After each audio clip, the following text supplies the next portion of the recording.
Hello, and welcome to Intelligent Health Today. This is the Intelligent Health Podcast, which is brought to you by the IH Association. My name is Elizabeth Plouffe, and I am one of the hosts of the Intelligent Health Today podcast. With me today, I'm welcoming Harry Pappas, who is one of the founders of the Intelligent Health Association. Good morning. Good day to everybody. Well, what are we now? We're on day 360 million of the pandemic, and we're coming to you from across, two different countries, which is very cool. And coming to us also from the US is Dr. Paul Frisch. Hello, everybody. Nice to be here. And so Paul is with the Memorial Sloan Kettering Cancer Center in the US in New York. And Harry's coming to us from the wilds of Philadelphia. Media, PA, to be exact, a suburb of Philadelphia. He's in the rough and tumble area of Philly. You'd be like the Fresh Prince of Philly. Yeah, I am. See? Global. But I'm much shorter, though. Better looking. It's Harry versus Will Smith. Who's going to win? So if you are joining us for the first time, welcome, and we appreciate you tuning in. We're building on our first podcast where we introduced Harry and Paul and their focus on education for the global healthcare community. And we're building on that by discussing the books that have come out of the incredible network of subject matter experts that both Harry and Paul have built, not only through the Intelligent Health Association, but by delivering the Intelligent Health Pavilion. So I'm just going to read you the titles and a little bit of the bio from the books, and then we're going to launch into how this came to be. So one of the first books we have listed on the Intelligent Health Association.org website is The Voice Technology in Healthcare. This was created with David Metcalf, Terry Fisher. Can't read the Samantha? No, Dr. Pruthi. I beg your pardon. Dr. Pruthi and Harry. And the voice first era is upon us. This term, coined by Brian Romele, refers to the fact that we as human beings are voice first before we are born. Additionally, our way of communicating with technology will no longer be tied to a physical device. We will now primarily use our voices. And Alexa and Google and all of that are huge evidence of that. We move into Wi-Fi enabled healthcare, which was part of the subject of our first podcast. mHealth, a subset of eHealth, has experienced explosive growth in the last few years. It entails clinicians being able to diagnose patients in remote locations using a variety of wireless networks, devices, and applications. Then we have Tom Laurie, who is with Microsoft, and he has created a book called AI in Health, a leader's guide to winning in the new age of intelligent health systems. What if we could detect heart disease in a single heartbeat? How about unlimited AI-assisted virtual health consults for $1 a visit? Sound like more AI hype? It's not. Transformative health services are happening now.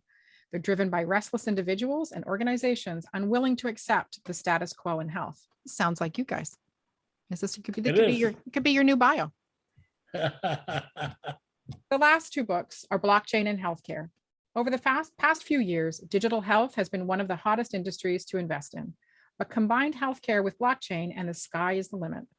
One niche within healthcare that has shown significant amount of promise is biomedical technology. This book, I don't have a copy of it, is with David Metcalf, John Bass, Max Hooper, Alex Callahan, and Vikram Dhillon. Yep. Okay. And the last book is from Fozzie Beeman and Kwok Woo, and it is on the collaborative Internet of Things. This book provides a simplified visionary approach to the future direction of IoT, addressing its wide-scale adoption in many markets, its interception with advanced technology, the explosive growth in data, and the emergence of data analytics. IoT business applications span multiple vertical markets.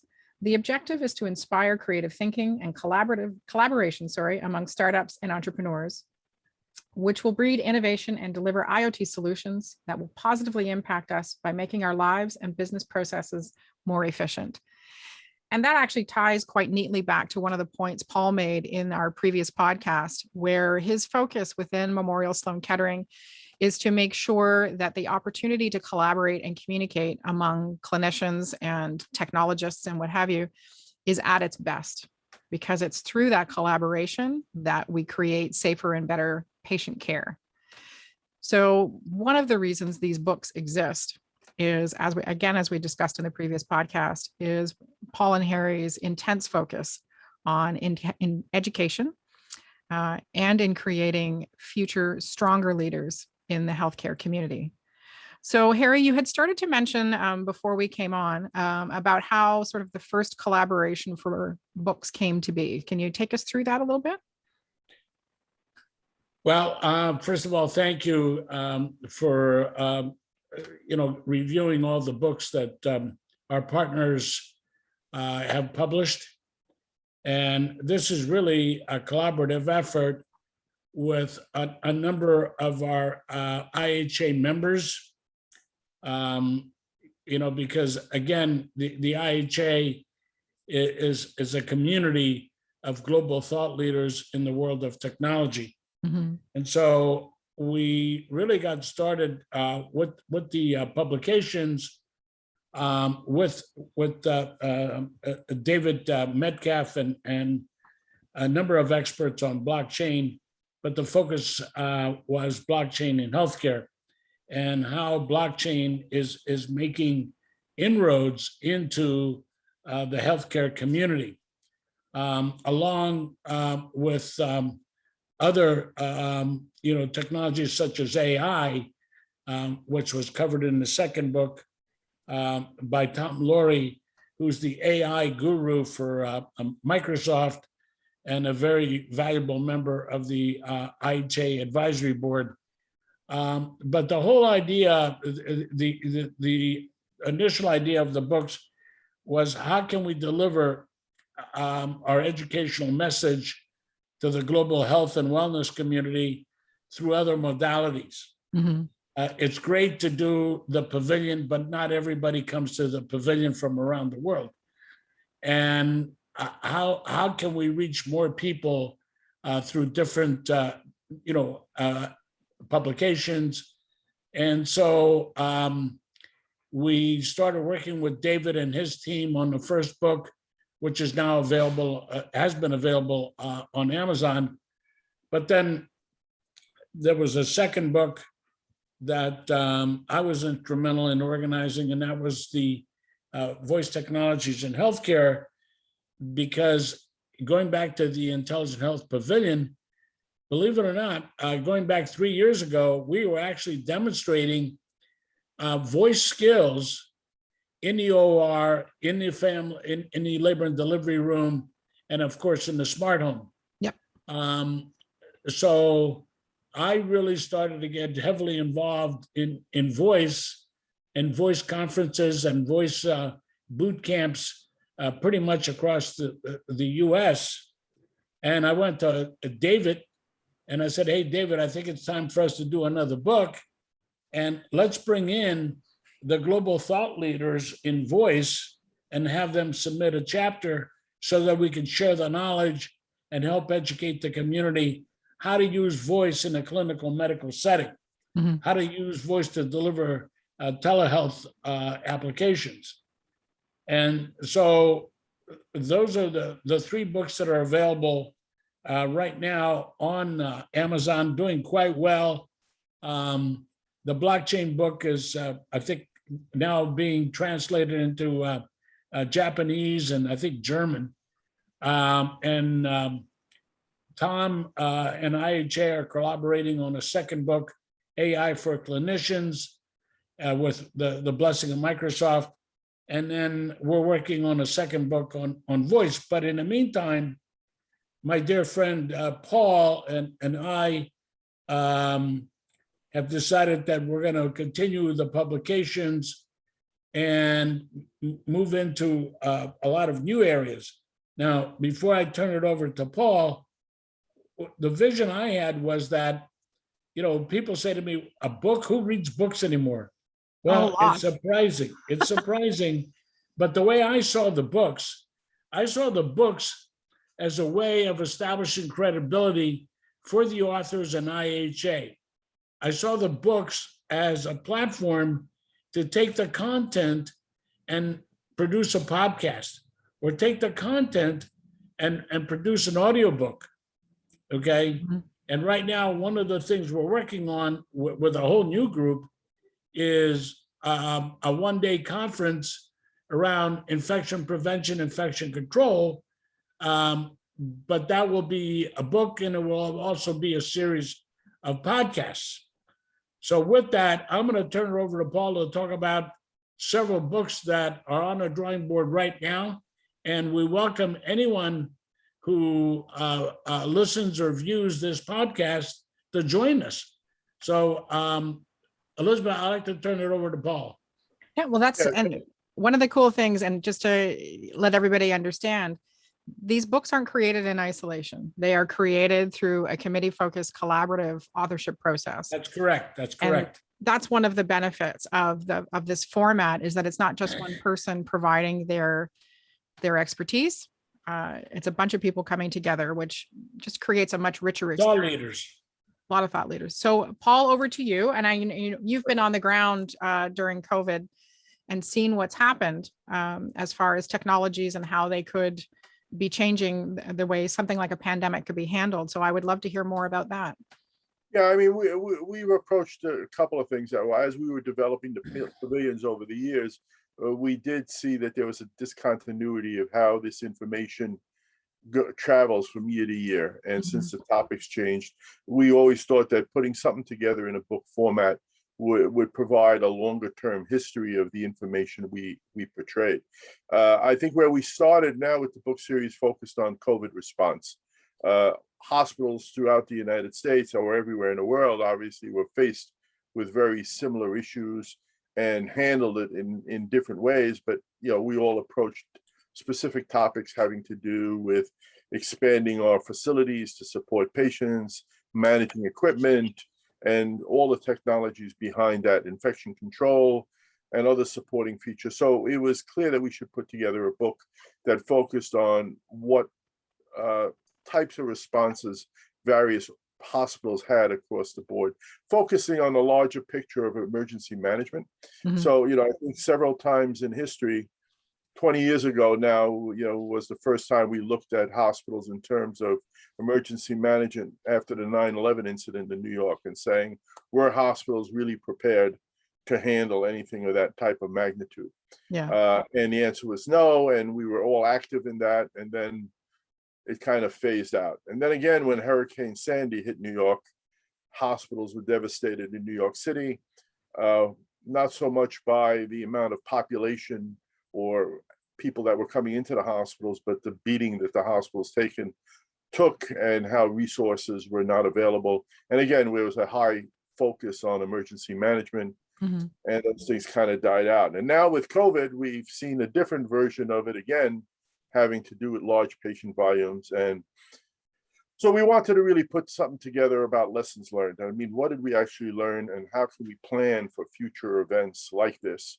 And so we wanted to gather basically the experiences and the approaches many different hospitals taken, and that book will be coming out shortly also. Yeah. The other book we focused on was then we've called The Rise of the Intelligent Health System, which really is kind of a summary of what's happened over the last decade and how various technologies have merged together. So we no longer deal with hospitals where we have individual medical devices collecting data. We're talking about fully integrated complex systems where medical devices are connected to medical devices and clinical applications.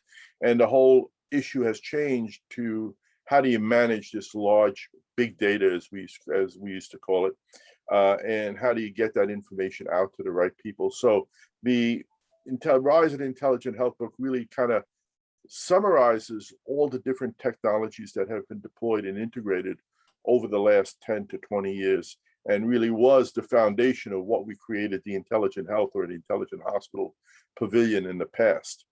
And the third books, then there are books on many different topics, but the third one that we're looking at right now is basically biomedical engineering, which is, what I do, has changed considerably over the last 20 years.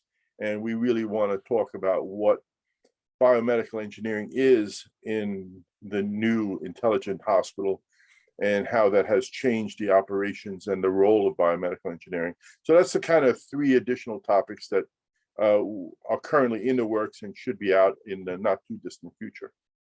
So one of the things I'm hearing from that as well is the power of being proactive versus reactive in as far as almost predictive medicine, in that if we were not prepared during 9/11, and if we were not prepared during, Hurricane Sandy, and, Canada got hit with SARS, and our healthcare system got overwhelmed with that as well. I like the idea that you see taking those lessons and creating a proactive plan and Right. proactive education, That's so right. that, this isn't going to be the last time we're hit with something, right? I mean, hurricane season is upon us, and, North America is taking a kicking from both sides. Absolutely. And And just as a future, I think the topic that we haven't covered in too much detail in the pavilions, and one that's becoming much more broad, is the issue of cybersecurity. And that clearly hits the emergency management piece. It hits the whole thing of what the next intelligent hospital version should look and consider in terms of protecting information and or being vulnerable to various types of attacks. So I think that's a topic that Harry and I are going to be focused on over the next couple of Right. years, Absolutely. both the pavilions and in the books, and in all the other type of media, educational medias that we're going to be putting out. so another proactive approach in sharing, we referenced this on the first podcast around silo mentality and how that can be damaging, especially within a healthcare system, where Harry's point was diabetes is treated the exact same way, whether you're in Australia or Canada. Cancer, there's therapies that are coming out globally that aren't being shared potentially, and how that silo mentality can then negatively impact patient care and service delivery. Because we need an opportunity where we are proactive in education and sharing information, so that as a global community, we're benefiting from thought leaders, we're benefiting from research projects, we're benefiting, and everybody's benefiting, right? Where we're not. Yeah, and we do know there's a lot of work being done in this area by many institutions across the board. And I think, again, if we could pull it together into like a global view and perspective, I think that's always been the focus of the IHA, to be able to put all these information together into a consolidated format and presentation. Well, much like these books create a resource for people to come back to in a perpetual manner, when you have a global approach to research and resource management, if you discover that 3 different countries are working on the exact same problem, why not isolate the members from those teams who are doing the best job, create a committee, a collaborative committee, and then reallocate those other human resources to solve other problems? When we are not sharing information from a global perspective, we're not allocating our human resources and our financial resources in the smartest way possible to solve as many problems as possible. So that's not only are the books serving as a perpetual marketing tool, because they live on the IHA website, they live on Amazon, and multiple levels of a healthcare organization can access them. They also offer the opportunity to evaluate how globally, different countries are responding to disease, to pandemic, to crisis, and create a richer resource for everybody. So moving forward with that, I know this is something that both Harry and Paul are always focused on, is like not only what's top of mind, but what's going to have a legacy impact on the future healthcare providers. And so some of the other things that have come out of this collaboration on books is the opportunity to, as Paul just mentioned, enrich the Intelligent Health Pavilion. But the pandemic, another lesson that's taught us, is that conferences are not always the best way to go. And, we recently had an experience as part of the IHA team trying to get to HLTH in Boston. And COVID basically said, nope, that's not going to be a thing for you. And that's right. The Intelligent Health Association has pivoted and recognized that there are other ways to continue their mission of education. So the books are one, which are incredible, and there's more to come. And we've got some future podcasts planned on those books. But a couple of the other projects that are coming out, we're going to venture quickly into the Intelligent Health Virtual Pavilion and talk about what that's looking like a little bit. Harry, do you want to, because we've got another one scheduled where we're going to deeper dive, but lessons learned has been virtual is sometimes the way to go. Well, first of all, I want to go back and ask our viewers, listeners to the Intelligent Health Today podcast, if you're interested in being a contributing author Mhm. to any of these books, please reach out to us. Paul, myself, Elizabeth, we're available to you. Paul, on the COVID book, I believe we have openings for what, 2 more chapters, 3 more chapters? Yeah, I mean, I don't want to set a limit on it. So I mean, I think it has to do based on the content. So we have openings for some additional information on there. And again, I think the topics that can be covered in the response are very broad, going from biomedical engineering to infection, basically every department in a hospital had some response that was Mhm. focused due to the COVID consideration, and putting that in the book would be of significant value also for other people to learn. And that's one And thing the we. same thing, go ahead, Elizabeth. Sorry, Harry. No, it's okay. Go ahead. And Paul, I assume we're open to additional chapters in the Horizon Healthcare book. Yes, I mean the type of technologies are broad, right? So I mean, I think it's a lot of, regardless of how robust the book results, there'll still be room for technologies that we haven't addressed that are still coming up right now. So there's always room for additional material. And again, it's the technology similar to the pavilions. It's how the technology actually focuses on the clinical applications is what we're looking for. And it's that collaborative That's mindset that great. brings it all together. Elizabeth, I would like to also mention to our audience that we do have 2 other books that are being worked on right now with 2 separate committees. The one book is The Impact of Wearables on Remote Patient Monitoring. Mhm. And as you know, wearables are playing a very, very important role in telehealth. Absolutely. And there are more and more wearable devices coming out weekly, and they certainly have their place in a clinical medical setting, but they also have a place in today's aging in place Mhm. for our senior population around the world. The other book that's being worked on right now is on robotics in healthcare, but we went one step further with robotics in healthcare and are now also including robotics in an assisted living facility and even robotics in your home. There are several startups right now who are working with us where they have physical therapy robots that are brought into your home on a monthly subscription to help you exercise your leg or your arm or your back, so you don't need an actual physical therapist in the home. So you have total flexibility to use the robot to help you exercise. So would that be a conjunctive therapy though, Harry? Like you're not looking to replace, because the human needs to assess certain things. So it's a conjunctive therapy. It is. So those are some of the areas that we're working on. But Paul and I would like to invite anyone to reach out to us. We're open to all new ideas about new technologies. It could be about biometrics. It could be about lasers. It could be about embedded technologies. There are so many areas that are impactful. How they're changing healthcare, how they're changing wellness. The example I have is, I'm sure many of us have seen the ads on television about the Peloton workout equipment. Come on, Peloton. Come on, Peloton. And the impact that's having on people's well-being. Mm-hmm. So again, Paul and I, the IHA team here and abroad, welcome your suggestions, welcome your contributions to that.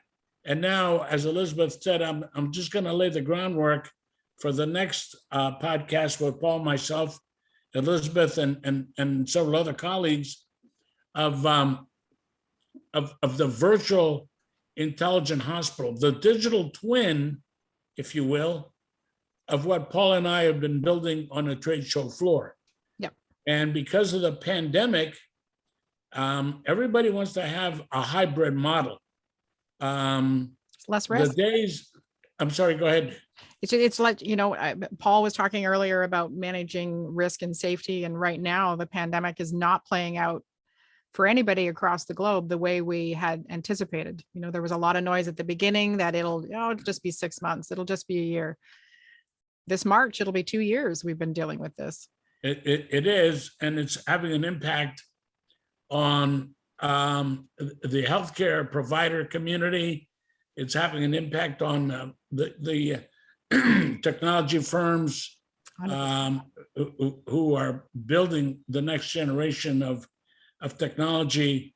It's really having a tremendous impact on all of us. Mm-hmm. So one of the things that Paul and I discussed with our team is how can we take the success that we've had of the destination pavilion that we call the Intelligent Health Pavilion, how do we take all of that and move it online so that it's not just something that you go to for 3 days at a HIMSS event or Health Achieve in Toronto or the other events in Europe?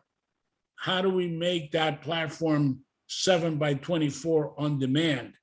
Yes. How do we build out a virtual operating room utilizing 3D animation and avatars and virtual reality?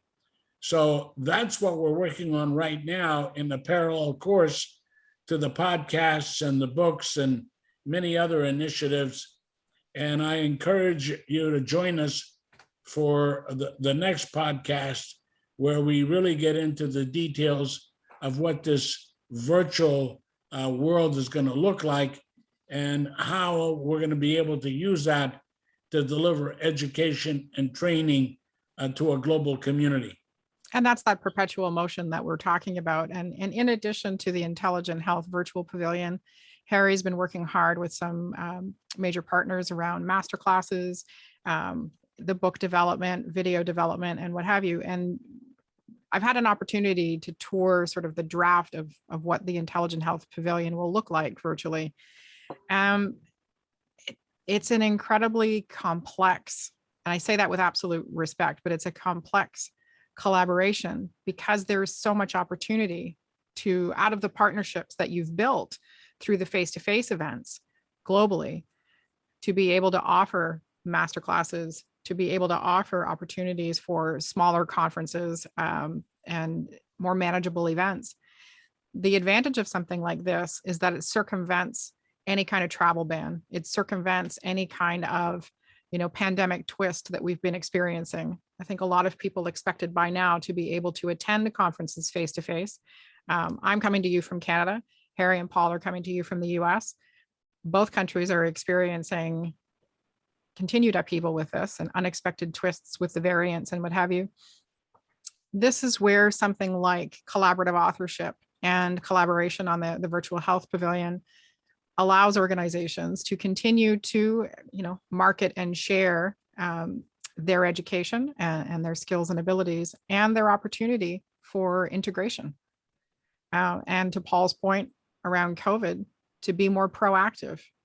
This isn't going to be the last time we're dealing with stuff like this, folks. Hurricanes are going to keep coming. I mean, here's all hoping that this is the end of a pandemic for another 100 years, because the last one was 1917, wasn't it? Yeah. Yeah. Yeah, so every 100 years, that's okay. But, the way things are going, who knows? That's what Elizabeth, we're living in an incredible time in history. I sit back and look at the impact the internet has had on all of us. Agreed.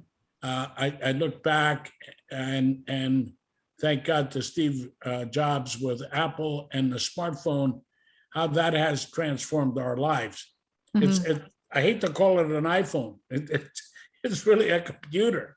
It's a camera. It's everything. An alarm clock. It's everything. And years ago, Paul and I were involved with, Palm devices and BlackBerry devices and PDAs. I remember that. Personal digital assistants. PDAs, Palm Pilots. Yeah, exactly. And look where we are today. Yeah. And now we're into voice. Okay. Alexa and Give you an everybody. example. My wife this morning, it turns around and she's talking to our refrigerator, our smart refrigerator, and she mentions this active activation word to the refrigerator and says, "What's the weather going to be like today?" To the Okay. fridge? Yeah, to the refrigerator. Yeah. See, I would program mine to say, you put that cookie down. You've had enough. And but you know, we did show that in our iHome back I in remember that. 2019, Yeah. Oh, and the smart where mirror. the smart mirror and many more technologies that are coming into play. But you know what? Everything that Paul and I are doing, again, are focused on social good. How do we get everybody around the world to use the technology either in their home or their place of business, or in the case of the healthcare community, in the clinical medical setting? And you know, Elizabeth, I had a call yesterday with an organization out of Israel, and we were talking about the use of technology in nursing homes and assisted living. Mhm. And then also, because I know what you're working on, how do I use voice with the autistic community around the world? Yes, which How is do an we use important it? one. Yeah. Yeah. And I know you're dedicating a lot of time and energy to that area. Yes. Okay. And my wife and I have two children in our immediate family that are autistic. So how do we use these technologies to help improve their lives? There's one Okay. technology that's just recently come about, which it's interesting because it actually, to your point about improving life in assisted facilities and what have you, there's a mat you can put at the edge of a bed, and it's set up to attach to a door alarm. If the person in the bed gets out, lands on the mat, it actually triggers an alarm on the door. And if they then try to leave the house, it locks the door and sets off an alarm to wake up whoever is supposed to be watching. So for the autistic community, so my son is autistic. He's diagnosed with Asperger's syndrome, which I know is out of the DSMV, but that's another conversation. He has never been a flight risk. We have been extremely lucky. He is very low support. He just started his welding course at Mohawk College here in Ontario. So from that perspective, we're very fortunate. But I know a lot of autistic families who deal with this flight risk and losing their children out the front door in the dead of winter, not clothed appropriately, and the circumstances don't end well. And the same with seniors. You know, we had Harry's story about his mom who was able to walk out of an assisted healthcare facility, which is supposed to protect our seniors and keep our valuable members of society safe. This is what this brings. And to Harry's point earlier, so we're going to go towards wrapping up, that not everybody has the opportunity to attend HIMSS or attend HLTH or attend Health Achieve or any of the other incredible opportunities to learn and engage. And this is where IHA has recognized that this wealth of subject matter experts and thought leaders within the IHA community has an opportunity to perpetually influence and educate people at all levels within a healthcare organization or community. And so Harry sees that and understands that with Paul and his network and his, I mean, if you listen to the first podcast, you'll hear all of Paul's degrees and the smarty stuff that he's doing. It's an opportunity to perpetually influence innovation, you know, revolution. And what was the other word that we had there? Innovation, revolution, and innovation. we had that twice. Sounded good before. Evolution, revolution, innovation. There we go. That should be the new tagline. But books are not dead. I read personally, constantly. Books are an opportunity to create a foundation of information that influences people, you know, hopefully for the next 100 years, although as technology changes, you know, who knows. But Harry and Paul see beyond the application of a paper book, which is available on Amazon. You can visit the Intelligent Health Association and go to Education and Healthcare. All the books are listed there as well. But they also recognize the value in different learning opportunities. So the audiobooks, the opportunity to take that content and that incredible collaboration and turn that into a valuable resource on the Intelligent Health Virtual Pavilion, the master classes. When we say the IHA is dedicated to education and improving healthcare, we're not kidding. In all modalities. All modalities. Okay. So if you have an idea, I'm actually going to fix something up. You'll be able to visit the education and healthcare page on the Intelligent Health Association, and you'll be able to get in touch. The contact page is up, obviously, but we'll be able to get you in touch and you can submit your idea. Everything is done through a committee. Nothing is done in silos. And Harry sees the value in that group opportunity for intelligent reflection and vetting. We say we welcome all ideas. That doesn't mean all ideas are going to get going. Like, we need to be, smart about what's happening. So gentlemen, if we were to wrap up, you mentioned in the other podcast, the impact that learning has had on how you have developed within your careers or within your businesses or what have you. What would be, say, your hope around these books? What impact they could have on healthcare or our future healthcare practitioners? Or is that a too deep a question without preparation? No, I will say that, I think that you have to look at every hospital has its own constraints and its own business operations and its own limitations. And I think it's important to know what the scope is available and the different types of technologies you could in fact deploy. Whether or not they're actually going to be deployed in your hospital or not is a business decision that every hospital has. But I think knowing what is possible and knowing what fits into your workflows, which are also unique to every hospital, I think that's where the learning tool becomes. You kind of see the application in various workflows and operations, and you can then better judge where they may or may not fit into your particular organizations. You make an educated recommendation or an educated decision, which is what we need to have happening. Yeah, agreed. And Harry, what would you like to see happen with the? Well, Elizabeth, I'm a strong believer that you should be learning up until somebody puts you under the grass. So in today's world, what I tell people is you need to learn and unlearn every day. And whether it's a book or whether it's a documentary on TV, or whether going to a conference or a virtual Zoom meeting, there are so many ways to enhance your educational level. And with the IHA and great partners like Paul and yourself and others, we want to continue to deliver educational programs in a vendor neutral, technology agnostic manner globally. I always tell people, oh, you're just focused on what happens in the USA. No, that's not right. Installing RFID in Tunisia or installing RFID in India is the same as Paul is installing it at Sloan Kettering. We're trying, at least, yeah, making the effort to make that happen. Yeah, so I think the focus should be on ongoing education, ongoing. Even how do I use a smartphone in a hospital setting?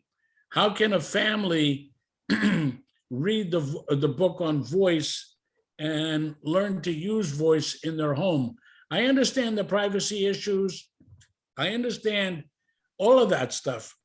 But I think with all of this technology, and we cover it in the books, you got to give up a little bit of your privacy to derive these benefits. Agreed. It's a risk benefit analysis. It is, okay?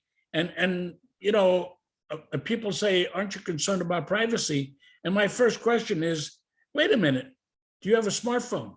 Yeah, you gave up your privacy a long time ago. Do you have a smart tag in your car for tolls and bridges? You're gone. We know where you are. No matter what. I will tell you a funny story in that when Wi-Fi first became a thing. So Paul, you mentioned earlier about the first computer you ever worked on was the size of a room, right? So I remember the first computer I ever saw, which was like 1980 or 1981. I was in grade 6, I think, something like that. And for some reason or another, they put it in the art room. No idea why. But I remember thinking, and I mean, and it was a manageable size. Like it was not a massive, it was very reminiscent of a desktop now. But I remember thinking, oh, well, that's neat. Didn't impact me, didn't, whatever. Then I moved into, obviously computers became more common. And we thought computers were the be all and end all, right? Like you could do everything with a computer. And I remember when I was taking medical office administration, the instructor was convinced that it was our professional duty as medical office administrators to know what HTTP meant.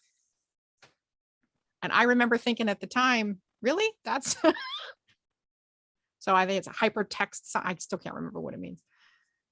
Then smartphones arrived. It's hypertext, but there's another T in there, protocols, right? But she just thought that you had to know what that was. So I was getting an education around computers, around technology, what that meant. We were learning about telemetry. We were learning all those things. And then Wi-Fi became something that you could have in the home. And my husband was absolutely against having Wi-Fi in the house. He was absolutely against having a router that the Wi-Fi went through the house. He just thought that meant people were listening and that people were this. And it honestly took me 4 months to convince him that Wi-Fi was going to be okay and that it was negatively impacting my ability to complete more education and this and that and the other. And finally, I just went ahead and did it because I had tried to educate him. He didn't listen. Now we're at the point, to Harry's point, right? So that genesis of innovation and technology development, that my smartphone, is as strong, likely, as my laptop. And we need to understand the gravity of that development. And we need to understand that our phones are more, are made for far more than accessing Facebook and TikTok and taking pictures of flowers and whatever. We could be changing how people function in their home. We could be changing the safety of our seniors. We could be changing how our autistic community accesses services and parents get access to education.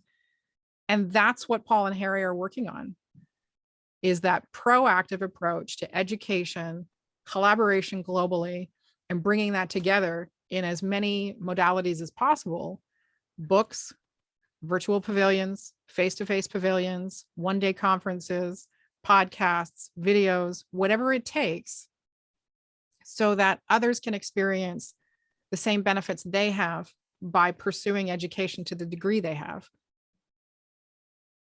Am I wrong, gentlemen? You're looking at me funny. No, you're spot on. But education is not something that stops when you graduate from high school or Oh, college. 100%. Yeah. Every day. Education is ongoing. It's every day. And you need to pass that along to your children and grandchildren. And, with every new technology, people say to me, I'm not interested in the internet. It's got X, Y, Z. I said, well, wait a minute. You're only looking at the bad side. The good side outweighs all the bad. And people need to look at technology 360 degrees. And I remember going to visit my mother in the hospital, and the guard at the door says, you can't bring your cell phone in. And I'm looking at him, I said, what are you talking about? Yeah, everybody had to turn their cell phone off because that was just not. Oh, you remember those days, right, buddy? Sure. All hospitals had limitations on potential interference. We ran the microwave right next to the patient room, but the phones were a problem. That just sums up education right there. We've come a long way since microwaves were So Harry, just a couple of final words because we're going to wrap up. So you were just the comment that you were making there around now we can have cell phones in a hospital, and now cell phones are going to be commonplace. So well, hospitals now are part of the physician tool belt. I mean, that's where the information goes now in most hospitals. where the information is delivered directly to the people's phones. That's wherever just crazy. A I mean, complete that's just reversal. crazy. Complete reversal. Right. Okay. Which I love. Yeah, I think to wrap up, I think, and Paul said it earlier, we need to focus through educational programs to both the healthcare industry, but also the consumers, that technology is good and here's how to use it. And this is the value between your privacy and vis-a-vis all these benefits. And I see that every day. And the IHA wants to support all the privacy rules that are out there. Make sure that we secure the data, okay?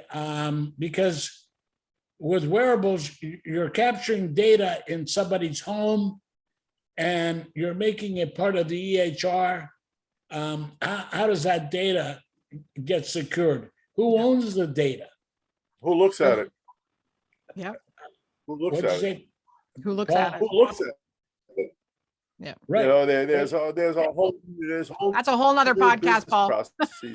So I did want to go. So I mean, I think that technology and education, it's important for us also not just to talk. We don't just talk about the positives of what you can do with these things. We do highlight some of the problems and some of the difficulties, the things with the phones. Harry mentioned security, keeping data private, the issue of data overflow, volume of how much information I'm sending to somebody. Those are all critical issues, which we also do address in the context of our pavilions and our books and things like that. So we do try to hit both sides of pros and cons of technology. A complete But Harry education is versus a correct biased. that- Harry is correct that most of the time, the pros outweigh the cons. 100%. So I think that comes down to also if people are using education to confirm their biases or to break open their biases. And anybody, and we've seen that with COVID and the vaccines and whatever, and we won't get into that, but you can do research and educate yourself to confirm your biases, or you can be open-minded and see if your biases could be, need to be re-educated, right? So to Harry's point, we're learning and unlearning every day. This is an opportunity to do both and to approach technology or, knowledge gaps in a way that you're able to get credible information from educated people, and to see that we are presenting both sides so that it is something that is you can trust. That's definitely an issue right now. And that's something that, any organization needs to be proactive in addressing. So in our next podcast, we'll be welcoming Tony Salsona. Paul will be coming back and Harry will be coming back, and we'll be exploring a bit about the Intelligent Health Pavilion and what that's going to look like. And then I'm not going to tell you the rest. You're just going to have to come and find out, because there's a lot more to come. Secrets are good. I like them. I want to thank you, Elizabeth. Paul, it's always great to be with you. And, look at, we're talking about technology. Look at what we're doing right now. Right. Look at what we're doing right now. And the backbone is the internet. Wi-Fi. Okay. See, my husband was wrong. Okay. I'm always amazed at we're using the technology without realizing we're using it. Okay. Yeah. Well, we're coming to you from 2 different countries, and well, not only blows my mind. that, but I'm thinking about the millions of people in the United States and around the world who are using Zoom or Teams or Meet or whatever, and how this all got started. Paul, back in the Stone Age, you probably remember before the WW, there was a See You, See Me, and Archie and Veronica back in the old days. yeah, there were a couple of different things. Yeah. Yeah, and look where we are today. Right. You're before my time, gentlemen. Sorry. Come on. We know you're 22. Yeah. 22, add a couple more 2s on that. But anyway. Thank you very much, and look forward to the next Yeah. episode. Thank Thank you you for very joining. much. I look forward also to next episodes and participating as possible. Thank you. Amazing. Thank you, Thanks. Harry and Paul. Thank you, everybody, for joining us and listening today. To learn more about the Intelligent Health Association, you can visit ihassociation.org. On there is access to the books that we've mentioned today. There is some information around the events that IHA has participated in and will be participating in the future. I'm looking forward to welcoming the IHA up to Canada, hopefully in the next, I don't know, pandemic year 642. We're aiming for 2022 to have the IHA be Yeah, that's participating in some correct. events Yeah. up here. So stay tuned. We got more to come. Elizabeth, one last thing. Maybe you should have a screen that comes up with our contact info. Harry, we can talk about that after. Yep. Thank right. you. Thanks, Thank you. everybody. Bye, Bye-bye. everybody. Thank you.